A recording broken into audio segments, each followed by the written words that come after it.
Hello and welcome to the Place the Thing. My name's Matt. Welcome. Today, as promised, I am finishing my playthrough of Mansions of Madness, the first scenario from the base game. And yesterday, I played for 2 hours. I haven't played the full game before, so I was looking at some rules, might have made some rules mistakes, but I kind of made it work for me. And yeah, so I've been playing. So we're going to continue. We have Father Matteo and Carson Sinclair trying to work out what has happened in this mansion. And we're at the moment, we found a secret passage that the ex-wife of the owner of the house left messages about. So we've discovered this, that there is a secret passage. And yeah, we've got a cultist who is in the room with us as well. But let's continue. And we were about to go into a mythos phase. So yeah, here we are back in the mansion, and if I show you the table, so here is Father Matteo, who is me, my little standee, miniature, I should say, and also Carson is here as well, and we have this cultist, and it is the mythos phase. So let's go straight to that. I don't know how long I've got to go, whether I'm near the end or what else there is to discover. Or yeah, Carson has already got an insane, so he only needs 4 more horror and he will die, and then it's the end of the game, basically. We have the end of the turn to sort stuff out, I think. Anyway, mythos phase. So let's go to this mythos phase. Lights fade from around you, leaving anything even inches from your face obscured. Place darkness in each space in the hall corner 3. Okay, darkness is a new thing. So we have these darkness tokens. This mythos event affects each investigator in a space containing darkness. Resolve event. Stumbling to where you know there was light, your hand can feel the heat coming from it, though your eyes cannot detect the slightest illumination. Suffer 3 face-down horror. Now, my question is, darkness.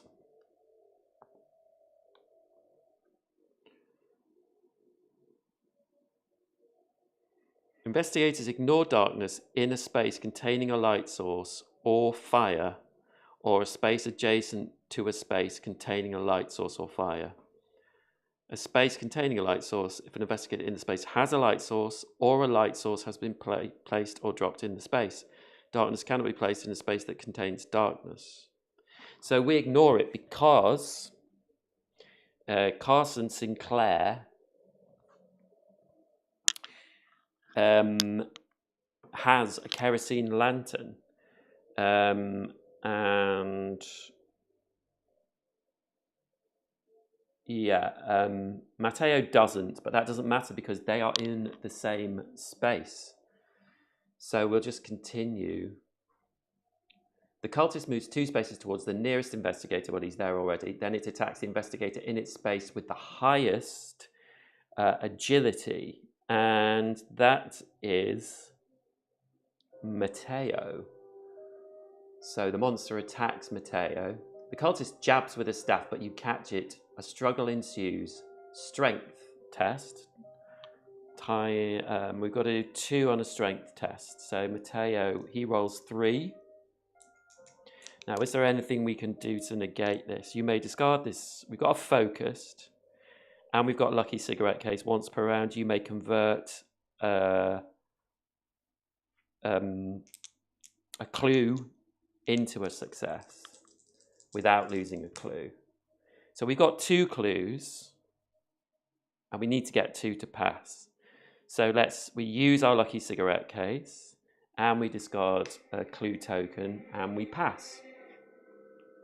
If you pass, you release the staff at a critical moment, and the cultist tumbles backward. The monster suffers 1 damage. Okay, so they're up to 2 damage now. And there we go. Each investigator must resolve a horror check against the monster within range with the highest horror rating. Okay, so after all horror checks have been resolved, tap the end of phase button to continue. So we're both going to do a horror check against this cultist. The cultist raises a hand and one of your items transforms into a deadly viper. Not again. So we do a test on observation. So we'll do that for Matteo first. His observation is 2. He gets 2. Oh, you can't see this. I'm terribly sorry. He gets 2 successes. So he has passed. And then Carson is going to do that as well. And his observation is 5. He's very observant. So he just needs to get 2 as well. And he's got 2 clues. So I'm going to spend 2 clues to do that. And we disregard the illusion. So that's the end of that phase. We've ended the mythos phase. So we're both in this spot now, and I think Matteo is going to attack this cultist. We only need to do 1 damage to the cultist, I believe. So let's do that with our first action. Let's attack the cultist. And we are attacking with our crowbar, which is a heavy weapon. In a desperate struggle, your opponent knocks your weapon away. Drop the weapon you attacked with. Great. So this goes into this room. You swing wildly with your fists, knees, and forehead. And we're doing a strength test +1. So that's for Father Matteo, that's 4 dice. And we the monster suffers damage equal to your test result. And we got 1, 2, 3. We got 2 successes, and we also got a clue, but we don't need to use that because 1 success is enough, and we've defeated that cultist. Naughty cultist. So that was our first move. Now that's picking up objects. I just picked it up freely before, but let me see.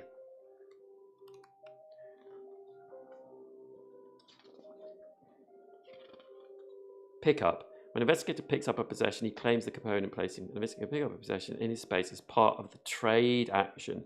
Yeah, so I should have not. I am going to pick that up as my second action. Yes. And now Carson is going to, as his first action, look at this. A weathered door at the end of the hall is cracked open. You hear bizarre noises from the other side. Explore. So yes, we will explore for his first action. And as you open the door to the yard, a damp wind kicks ash from the nearby fire pit into the air of the walled-off side yard. A massive circle of runes has been carved into the earth. Discard this explore token and place the yard 2 tile as indicated. So yard 2 is that one, I think. Yeah. So the yard 2 tile goes here.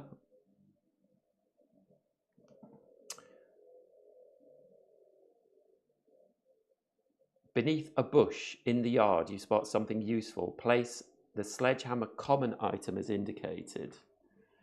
Okay, let's find a sledgehammer. There's a lead pipe. Sledgehammer.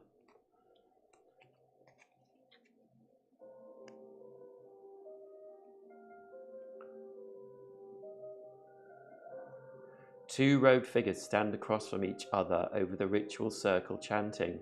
The one nearest to you seems to be in some kind of trance and hardly acknowledges your approach. Spawn a cultist as indicated. Okay, cultist is coming back. Ta-da! There is the cultist. Yep. The other figure lowers the hood of his robe and points it to you with an ornate dagger. What are you doing on my property? Are you meddling in things you do not understand? And you will die for it. Spawn a priest of Dagon, as indicated. This will be William Vanderbilt. Oh, so this is the husband. Yeah, priest of Dagon. Goodness. Where does one find a priest of Dagon?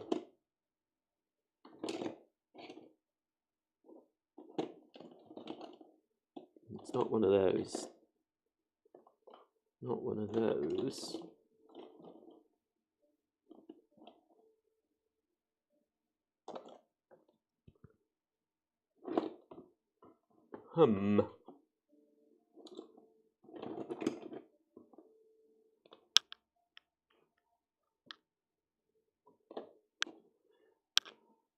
Cultists. I'm going to have to do a proper search. So I just got a box of... Maybe that's a cultist. That's a cultist. Maybe that one. That's a cultist.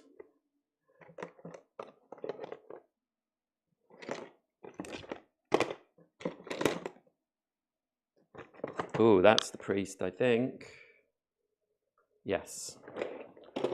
Okay. Priest of Dagon. It says on the back, dedicated to a monstrous divinity, the priest of Dagon celebrates the union of man and undersea monster. Wow, okay. So there he is.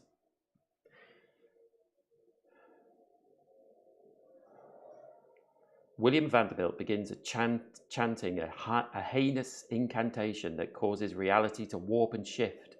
A terrible creature slips through the fabric of reality and into our world. Spawn a hunting horror as indicated. Ooh. Right, I have a hunting horror. So that appears here in this room.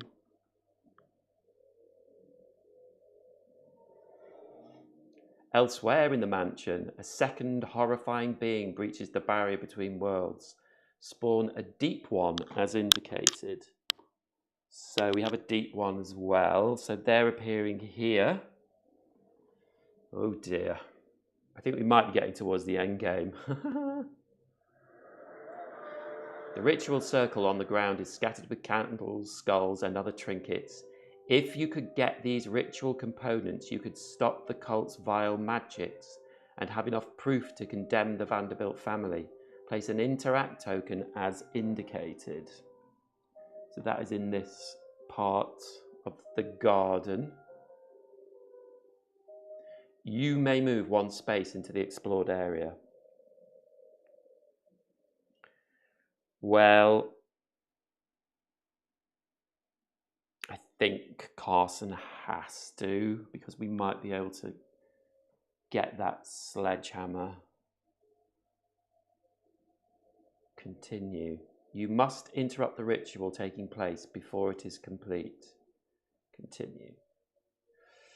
Okay, so I have one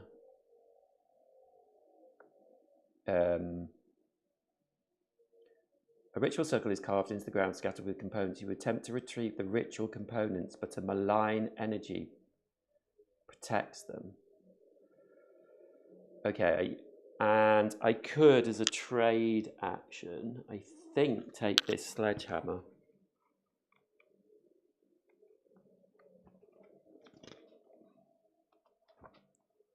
I'm just going to make sure I can do trades with monsters in, because I'm not sure about that.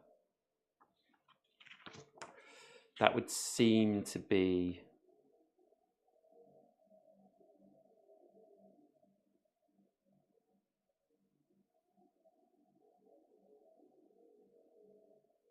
Doesn't say you can't.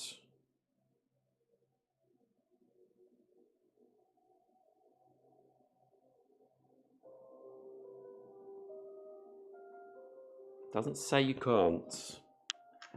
Should I use the action, or should I use it to attack the cultist?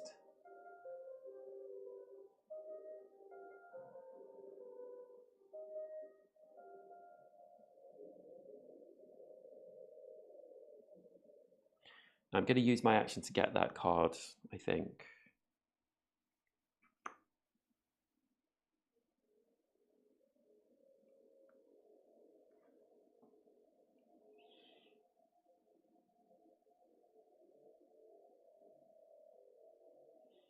So that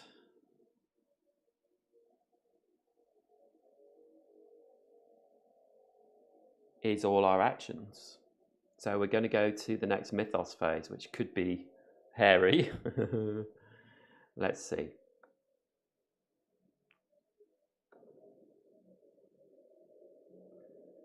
The cheap item snaps as Carson Sinclair tries to lift it. Unfortunately, it is now completely useless. Carson Sinclair discards one random common item. Oh, gosh.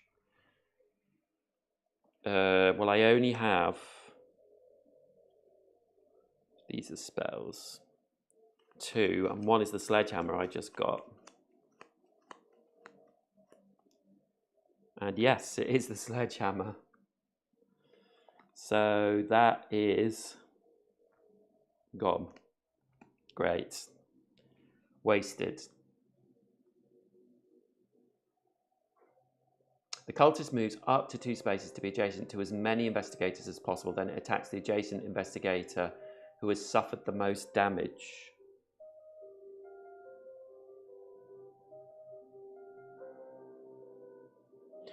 Well, it's going to stay where it is. To be adjacent to as many as possible.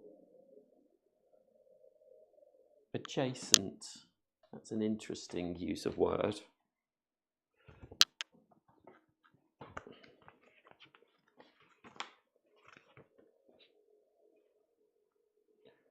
Two spaces are adjacent if they share a border, a door, impassable border, or wall. 2 rooms are adjacent if they share a border, a door. A door is adjacent to each space for which it is a space edge. Yes, so that will not...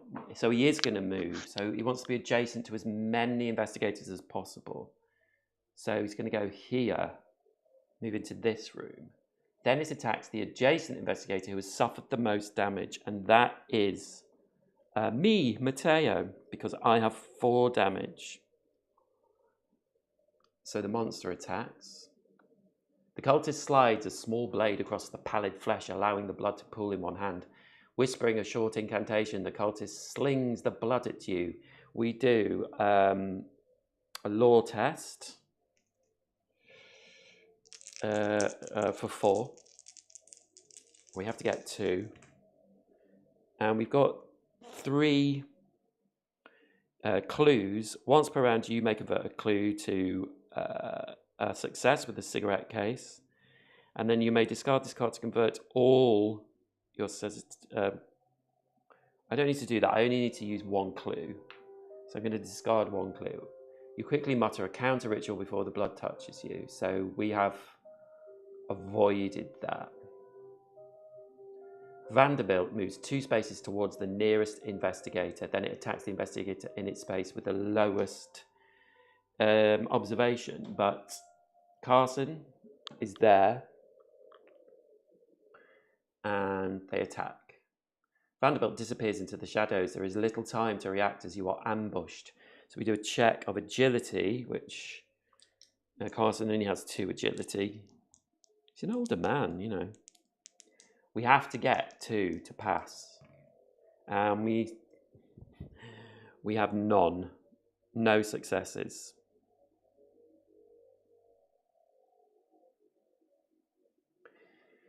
So we fail. Your foe catches you off guard and pins you to the ground. You suffer 2 damage. Okay, so 2 damage. Demoralizing injury. You gag at the scent of your own blood. Resolve immediately. Suffer 1 additional face down horror. Then flip this card face down. Okay, so we're up to 4 horror now. We can only have 6. And then we are getting another damage.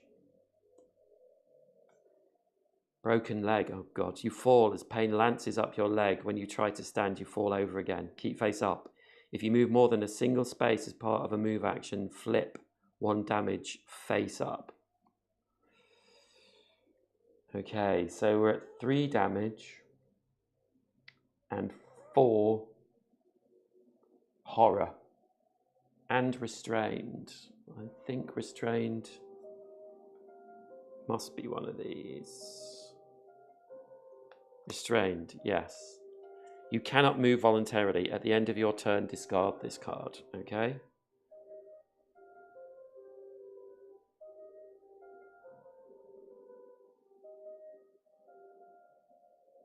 The hunting horror moves 3 spaces towards the investigator within range who has suffered the most damage.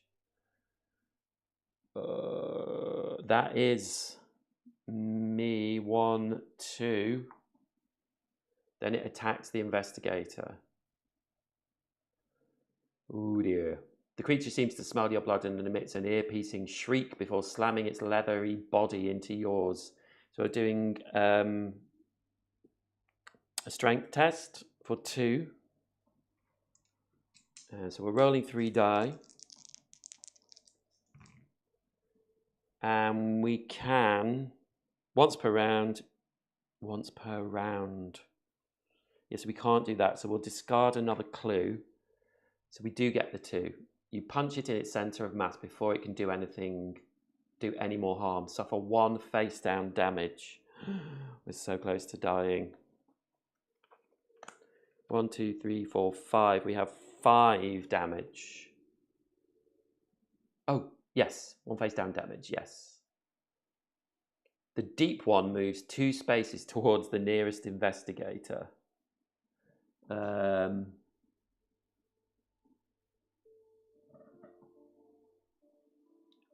Oh, I did the wrong one then, didn't I? 1, 2, 3. 1, 2, 3.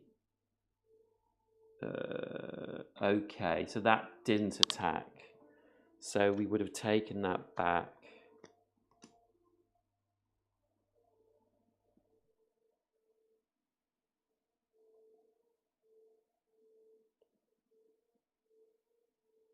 And we would have got a clue back. Okay, so it's the deep one. Then it attacks the investigator in its space with the lowest. And so this is the deep one. 1, 2. Yeah, so it's attacking Matteo. Throwing its heavy body into you. The deep one attempts to pin you to the ground. So we do a 2 roll for strength. Rolling 3 die. We get 1, 2. So we pass. You shove the creature aside and pull yourself to your feet. Each investigator must resolve a horror check against the monster within range with the highest horror rating. Well, everyone's in range. And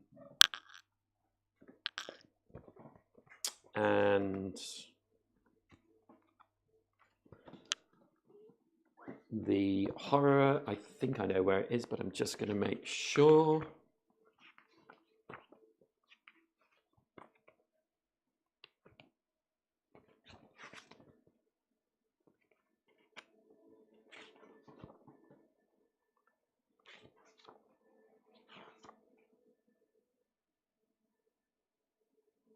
Horror rating, yes, it's the lower one. So they're all in range, and the highest horror rating is 6. So it's this. Oh, 6.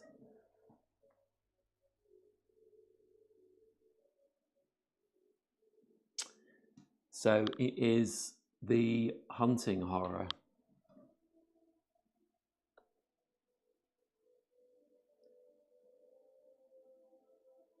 I think that's right. Yeah. The creature begins to clean itself, though clean is a generous term. It runs its claws over itself, scraping off chunks of dried blood and blistered flesh. Suffer 2 horror, and will negates this. So we'll do Matteo first, who has will -1. He has 3, 4, 5, so he rolls 4. And he gets 3 successes, so he's fine. And then Carson's will is 3, so he's only rolling 2. And he can use that to negate 1, so he just gets 1 horror. Disorientated. Your wits desert you, leaving you mumbling and uncertain. How could what you have just seen be real? Resolve immediately. Become dazed, then flip this card face down.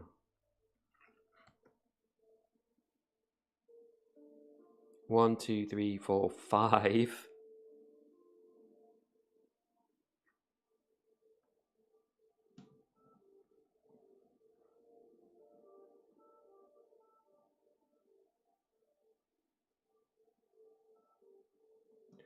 So we're dazed as well. Goodness me.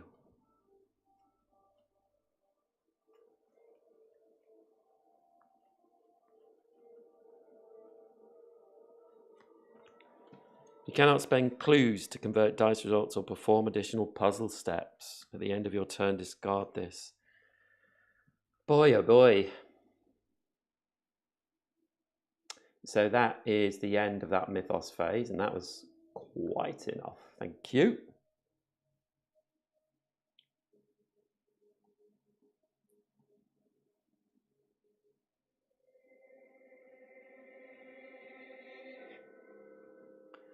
So with Matteo, goodness me.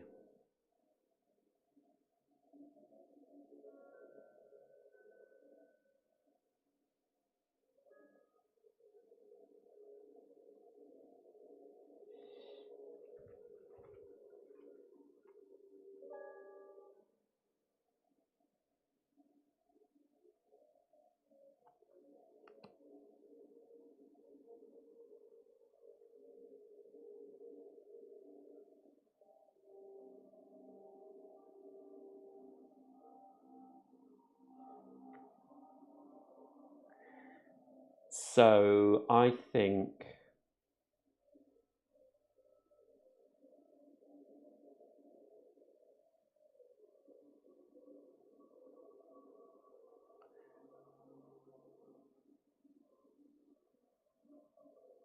with Carson, because he's quite restrained and dazed and insane, I'm going to use the action on his card. Another investigator within range may perform 1 action. Activate this ability only once per round. So I'm going to give that action to Matteo. So now he has 3 actions. And then with the other action, I am going to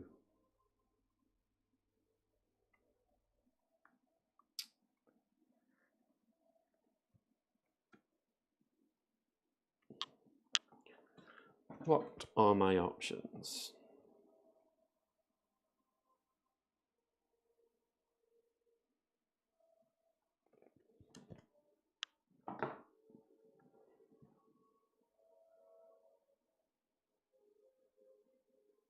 I guess I'll just attack this cultist.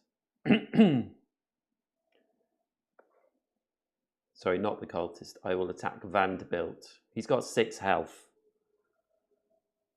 But, you know, let's try it. We don't have any weapons either because that weapon broke. We do have a spell, Wither. Yes, let's use Wither. Wither is 2. As the spell takes effect, the victim's body withers and mummifies. So let's attack with the spell. You race through the incantation and the arcane gestures, putting your own improvised spin on the magic words. So we're doing law +1, so that's 5 dice for him.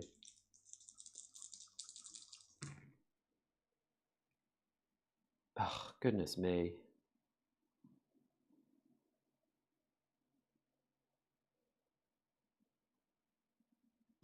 The monster suffers damage plus equal to your test result, but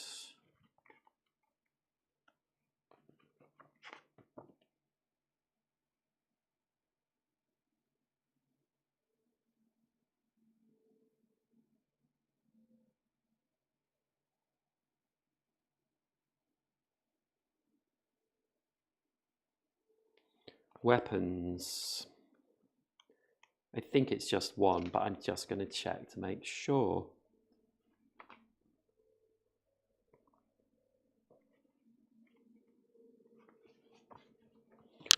Let me look in the other book.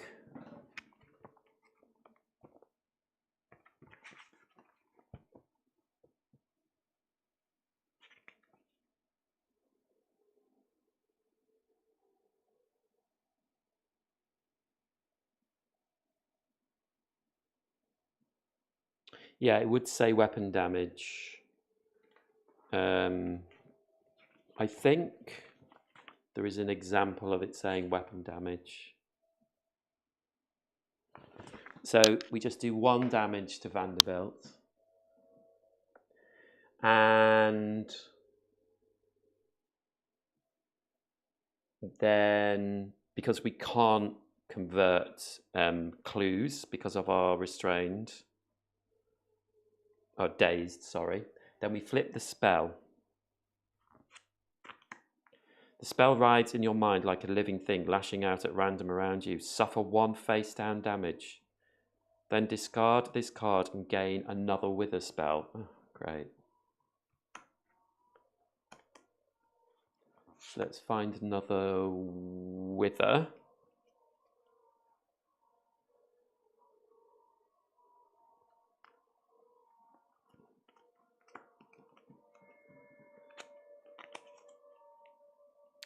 I mean, actually, maybe I won't give it to...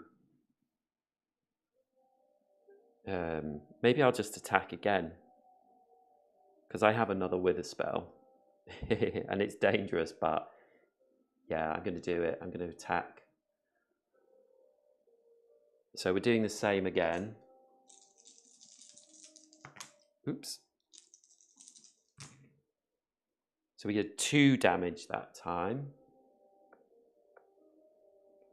Then we flip this with a spell. For a moment you see yourself in the face of your victim. Suffer 1 face-down horror. Then discard this card and gain another wither spell. Well, 1, 2, 3, 4, 5. Oh dear. We have 6 horror. And that's the second time we have got horror. So I think...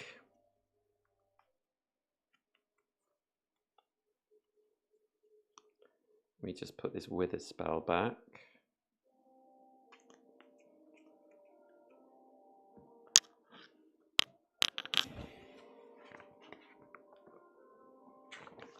I think that is probably it.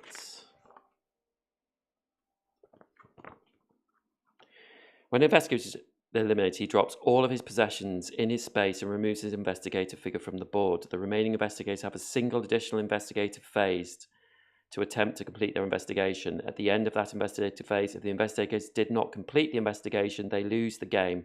One of them selects the investigator limited option from the in-game menu. Right, okay, so we've lost Carson. So he drops his kerosene lantern and comes off the board. And all these are done. So they will go back in the pile. As well as that spell. And all these are done, really, but I'll just leave that like that. So Carson is no more.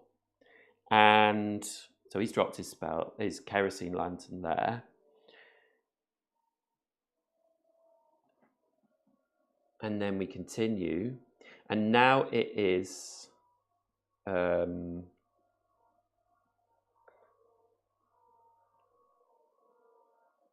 it's Father Mateo's go.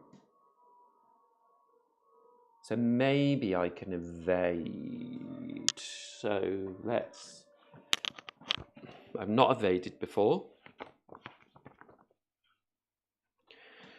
If an investigator in monster space attempts to move out of the monster space voluntarily or perform any action other than attack action, the investigator must resolve an evade check against the monster in his space. He does so by following these steps. Determine monster. The monster must evade only the monster in space with the highest awareness, the green value in the top right corner of the monster token. So they both have 3. Right, okay, so yeah, we do an evade check. I'm going to try and come here and just look at this token here. So we're going to, it doesn't matter, it can be the cultist. So we're going to try and evade. Yes. The cultist reaches out as you run by but does not grab you. We do an observation of 2. We only have 2 die. Come on. We only get 1. If you fail, the cultist knocks your possessions to the ground. Drop 2 random items. Okay.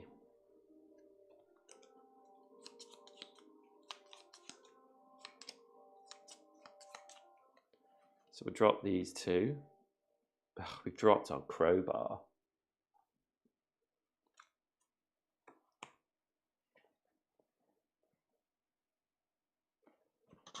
But do we get through?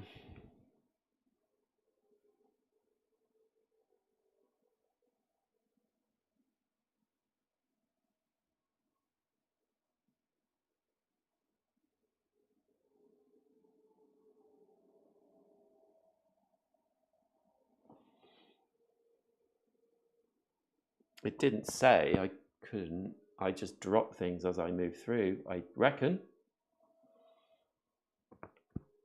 Okay, so I've done that. So now I'm going to look at this. Because this is my last turn. Disrupt the ritual. I don't know if I can. Using your gut and scraps of knowledge you have gathered, you attempt to remove the items without triggering the defensive magic. So we do a lore test. And we have 4 on our lore.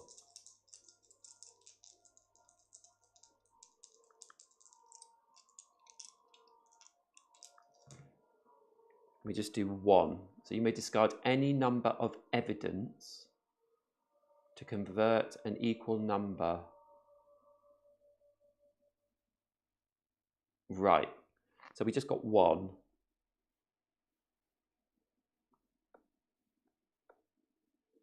You remove several items successively, but you trip up, causing the magic to lash out at you and burn your skin. Suffer 1 face down damage. 1, 2, 3, 4. So we take another damage. So we got 5 damage. And that is the end of our turn. So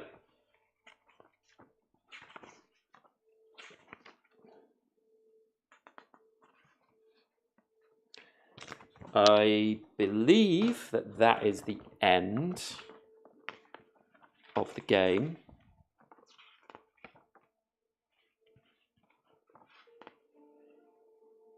At the end of that investigator phase, if the investigators did not complete the investigation, they lose the game. One of them selects the investigator eliminated option from the in-game menu to end the game. Yes. So...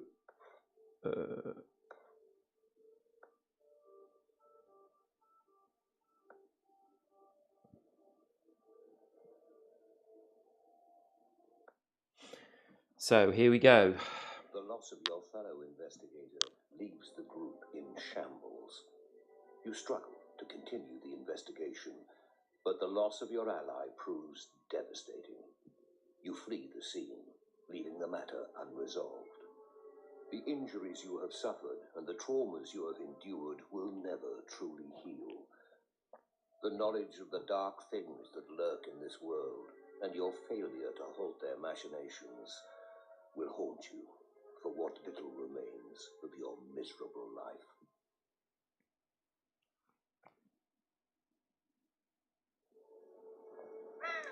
And there we go. So we failed. Looking at it now, I think that I should have just gone for this much more heavily when all these came in.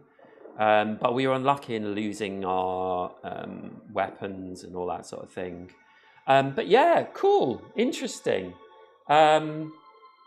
It's nice in terms of, you know, the story reveals itself. And I guess if I played this again, I would be more aware of where to go and what to find out. And I think probably at the start I would have gone through this door, because I think the butler died, or someone died in this room, or something happened in this room. So I probably would do that again. But yeah, I really, it's very different. I'm not a huge fan of app-driven games. And that is my sort of, obviously you couldn't have this game without the app, or you'd have to have, I think the first version you had someone that was controlling the game. And I understand why taking that out and making an app makes it easier, because, like, for example, I can play it on my own. You don't need as many players. But for me, I don't think this is my favourite sort of game. But I absolutely enjoyed it. And I'm glad that it didn't take too much longer. This was only 40 minutes. So that's 2 hours 40 for my first go through the first level. So I'm sure I'll be able to do it much quicker now. I know how all the cards work and everything. But anyway, there we go. That was part 2 of Mansions of Madness. Please like, comment and subscribe. Let me know what you think of this game and how much I got wrong, because I definitely got some stuff wrong. And yeah, I'm going to play in a couple of days a new game I've got, which is called, oh my goodness, Pauper's Ladder. Yes, Pauper's Ladder, which is a game that I just got in the post yesterday. So I'm going to have a playthrough of it today and tomorrow, and then on Friday we'll be playing it on here. So come back for that. Okay, guys, thank you so much for watching. Please, like, comment, and subscribe. And I'll see you in the next live stream or video. Okay, bye.